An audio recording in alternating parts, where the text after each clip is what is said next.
Okay, so I had the good fortune my audio screwing up, so I'm recording the audio, but the playback will be the same because I'm lazy. So getting into it, we have that given that sine of 5 theta is equal to that long whole big thing for all real theta, then follows that the value of sine of 72 is one of those few answers. Real theta, so we don't have to worry about any tricks, and in a second here I go into the laws of sine, or the reality of sine, which we should be well aware of, and how that can influence where this whole thing lands or ends up. So sine is best thought of in trigonometry as the x and y coordinate of a unit circle. It's taken me quite a while to draw that out. Here I go, finally. So unit circle means that it has a radius of 1, which I draw now, and any point on it can be described as its x and y coordinate. So for example, if I take just along the x-axis, that's 1, 0, 100% of that radius is going the x direction, as I just illustrated. First, if we go to 9 degrees upwards, along the y direction, we end up with 100% of that radius going the y direction. Thusly, x remains 0. That's the origin after all. It starts off 0, 0. That's a really poor line I drew.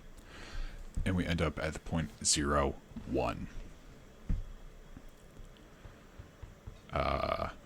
Here you can kind of extrapolate outwards and see that we can get negative values. But aside from that, really there we see the maximum and minimum values that are possible for x and y on this circle for any one of these points. So if I take an arbitrary point, in this case I chose 45, I can always describe that point with x and y. For our first point is 1, 0, for our second point 0, 1. Now x is always going to be able to be described as cosine of whatever angle, once again 45 in this case. For our first point that was 1, 0, that'll be 0 degrees. For 0, 1, that'd be 9 degrees. Y is always going to be sine of that angle. And this works because it's a unit circle. If you want to scale it up, you just multiply by the radius, but multiplying by 1 doesn't do anything. There we go.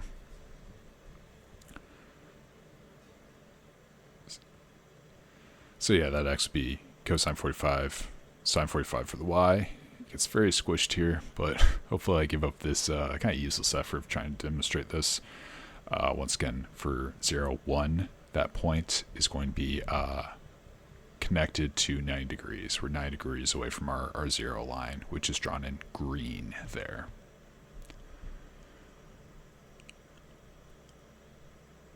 Good, scroll down. So for here, we're dealing with sine of 72. So we're going to think, okay, what does that get us? In general, sine of theta, as we said before, our maximum is going to be 1. We can get 0, obviously, as another value. Those are just ones we've illustrated. And it happens to be symmetrical. For example, at the bottommost point on the circle, we'll get negative 1 for sine of 270, that would be. And that'll be our maximum and our minimum. So we know that sine of theta has to lie somewhere between 1 and negative 1. 72 is going to be on that little arc I just drew in the first quadrant. So somewhere along there is going to be 72, and that's about where you can eyeball it to be. Just set an expectation for where we end up.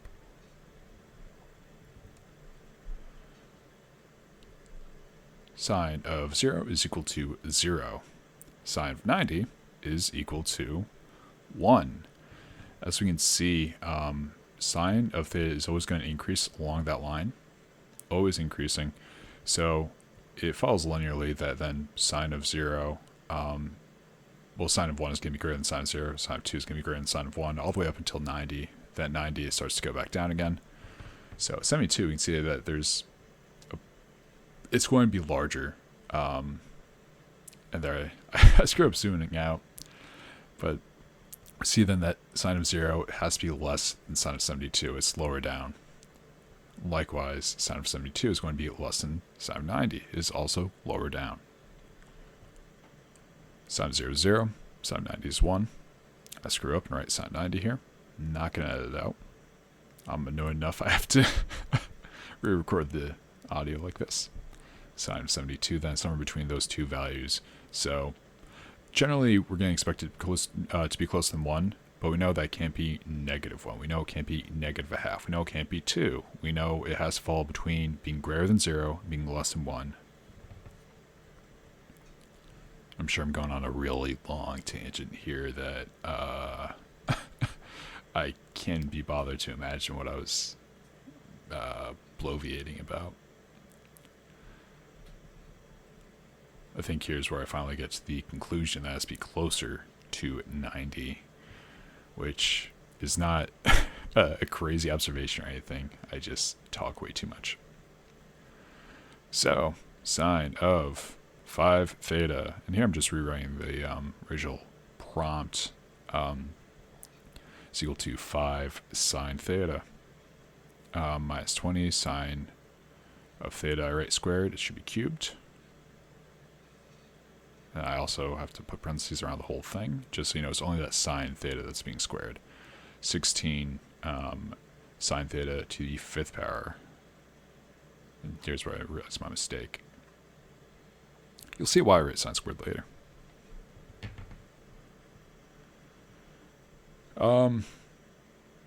So here also we can start to think, well, how am I actually using this? And theta really is going to be 72. I write theta a little bit more, but for when we're doing actual operations, for example, 5 theta is just equal to 5 times theta. It makes sense just to put in at this point.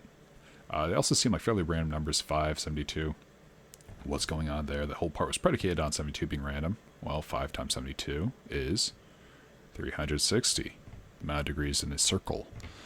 So, sine of 360 is equal to, you're almost there, is equal to sine of 0, which is equal to 0. That's a full rotation around, is the point I'm trying to make, and brings us back to 0. Sine of 0 is 0. Neat. So then I'm just going to substitute that in and say 0 is equal to sine of theta minus 20 sine theta, rho squared again. Nice job. Plus 16 sine of theta to the 5th power. And my hand was tired because I wrote a lot at that point. Sine of theta itself is, 5 different lines with the parentheses of the last 2. That's an additional 2. So that's 19 lines. And that is about 16 more than I'd like to, ideally, right? So therefore, I'm going to shorten that to y. And y is just going to be representation. When I say y, I really mean sine of theta. So anytime I see a sine theta, I'm going to write y. Do that first time. Second time as well. Finally got the cubed right, and there I see the 5th power. Perfect.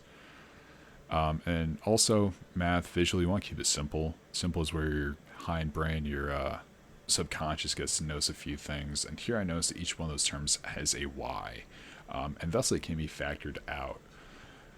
Numbers I can't do anything with. 5, -20, and 16 don't have any common factors, at least integers that I'm aware of. I should probably just say integers or things I'm aware of, but you get the point. So I think I'm going over that point in depth because it really requires more explanation. That's sarcasm. So I'm going to pull y out and rewrite everything else. 5 minus 20y squared plus 16y to the 4th. You can see if I multiply that y back into each of these terms, I end up with my original 5y minus 20y cubed instead of y squared, and blah, blah, blah.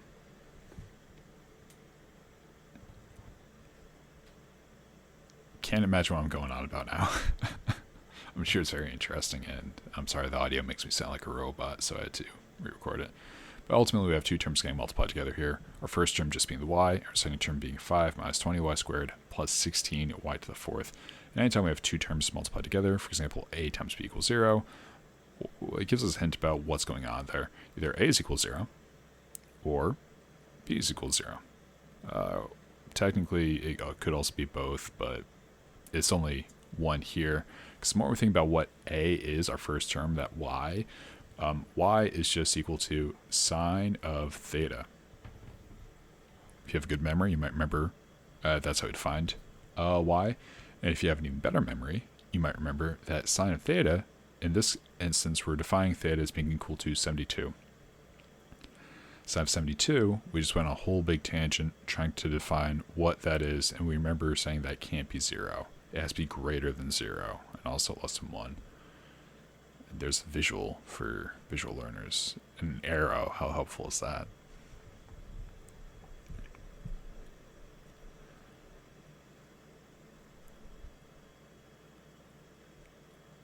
So I have all this, I'm saying y is something that's not equal to 0, so therefore b, my second term, must be equal to 0. I'm just going to pull that out and say 0 is equal to, well, that whole second term, 5 minus 20 y squared plus 16 y to the fourth.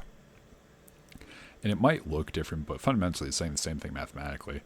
You think of this as either me extracting that and pulling out and saying that has to be equal to 0, or just saying, well, the y really doesn't matter in this instance because 1 times 0 is 0, 2 times 0 is 0, 3 times 0 is 0. I don't care about what the other thing is. I just care about the 0 thing. The next thing is, apparently I've just rewritten it. Oh, no.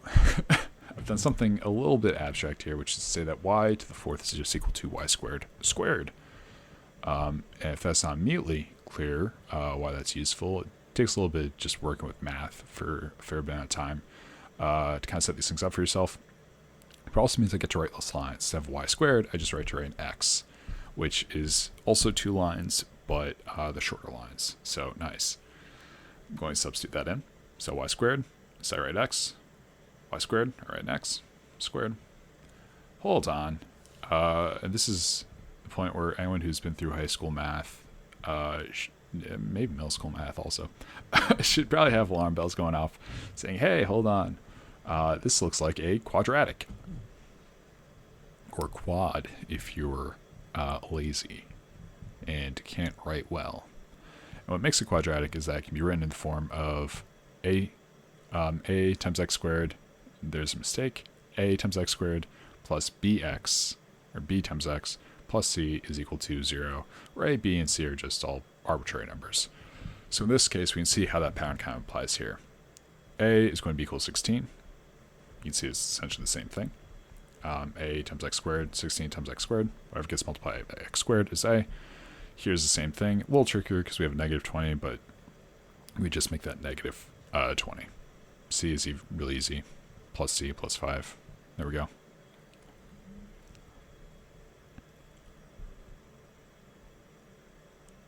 And the reason that we want to point out that it's quadratic is that we get to use the quadratic formula, which is a way for solving for the roots of a quadratic equation, like we see in front of us. The roots are just any time they'll be equal to 0. I'll go over that in a little bit. So that'll be negative b plus or minus square root of b squared minus 4ac all over 2a.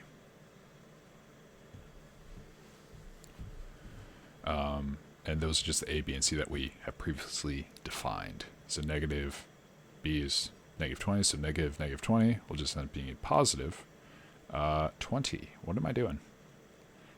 Oh, here's what I talked about the root mean.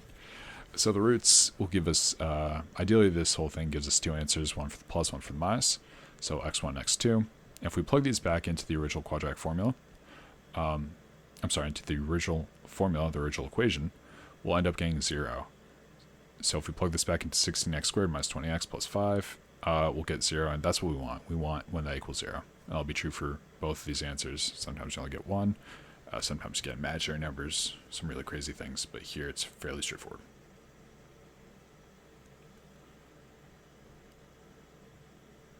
So here negative 20 is just going to be positive 20, plus or minus the square root. Negative 20 squared is 400, minus 16 times negative 20 times negative 4, which ends up being 320. I made a mistake. It will be negative 4 times 16 times 5, so that's where we get our 320 from. There's no negative 20 there.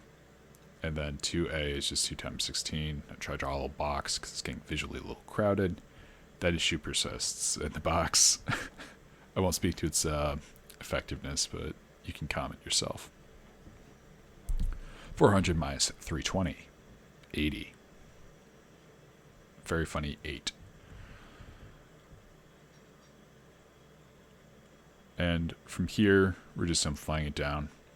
I think I'm just going over how to find the square root or how to simplify that. I think your perfect roots are 2 there, which is wrong. 1, 4, 9, 16, 25, 1 being fairly useless, and dot, dot, dot. You look for the largest perfect square and see if you can extract that or factor that out of whatever number is under the square root. Here we know that 80 is equal to 16 times 5. Thusly, you'll see me substitute 16 times 5 in for 80 over 32. Perfect.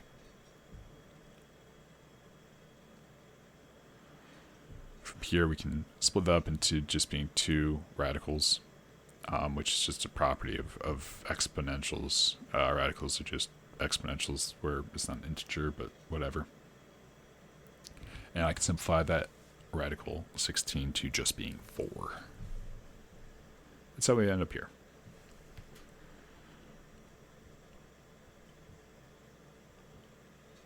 I'm so happy for when I don't have to talk during this.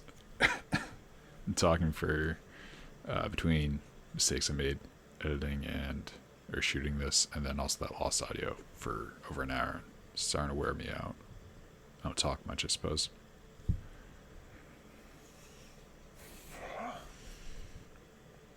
Now I've realized I've run out of room on the canvas, and I think I'm trying to kill time until I figure out how to clear whatever in so far. But it's starting to look a little bit similar to some of our answers. What we had, which is 20 plus or minus 4 radical 5 over 32. We're seeing, okay, we have something plus a radical something over something, and that is the origin of where it appears in the answers. Now, there's a few more things we could do here. I think I ended up taking kind of the easy route out first and saying, hey, I can simplify all this. My 20, my 4, rad 5, and my 32 are all multiples of 4. So therefore I can divide all of them by 4.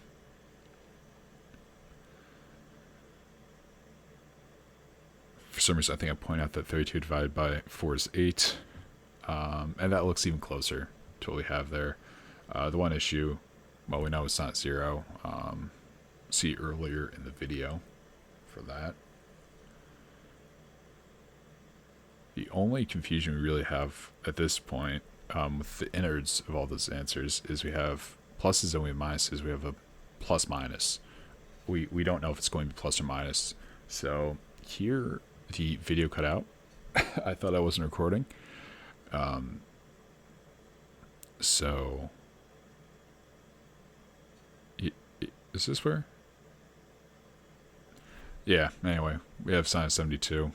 I redraw the graph. 72 is closer to 90, so it makes more sense that this should be a bigger number rather than a smaller number, which is not the most formal way of defining it, but it makes enough sense. It's visual. It relies on something that we've previously gone over. It also kind of highlights one of the more fun aspects of math, which is bouncing between these realms. So you're bouncing between, this more algebraic stuff to visualizing shapes and trigonometry. So it's the explanation I went with. So therefore, we're going to say it's not t, it's not e.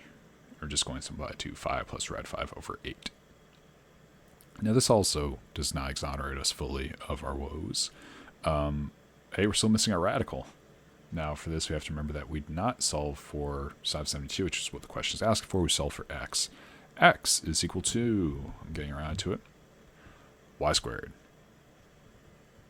What's y equal to? Y is equal to sine of theta. And specifically, theta is 72 here. Therefore, y squared is equal to sine squared theta. X is equal to sine squared theta then. Just mushing those two together. Therefore, if x is equal to sine squared theta, and x is equal to 5 plus rad 5 over 8, you get that sine squared theta is equal to 5 plus rad 5 over 8. To get rid of that rad, get rid of that square rather, it's just as easy as it looks. We're just going to add an extra rad. Perfect. We get that sine of theta is equal to then the square root of 5 plus rad 5 over 8. And really, though, this gives us a plus or minus. If we square a negative, for example, negative 2 squared is positive 4. So there's no way of really knowing. Here, though, we go back and rely on our trigonometry to kind of logically deduce what the answer will be. It takes me a second to get there. And just remembering that sine of theta has to be greater than 0, but also less than 1. It can't be negative, so therefore it has to be positive. Do I write all that out? Oh, I do. Thank goodness. So yeah, that's all stuff that was earlier in the video. So 0, sine of 0 is 0, which is less than sine of 72. Sine of 72, though, is less than sine 90, which is 1. Therefore, well, oh, hey, it has to be positive. It has to be greater than 0. Neat.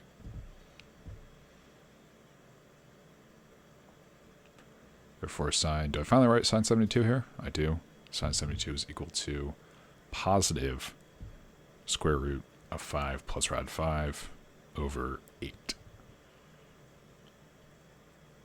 Which corresponds to answer A. I circle A. Just be precise. That's all I got. Thank you. And I think the video is about to end. So hopefully you learned something.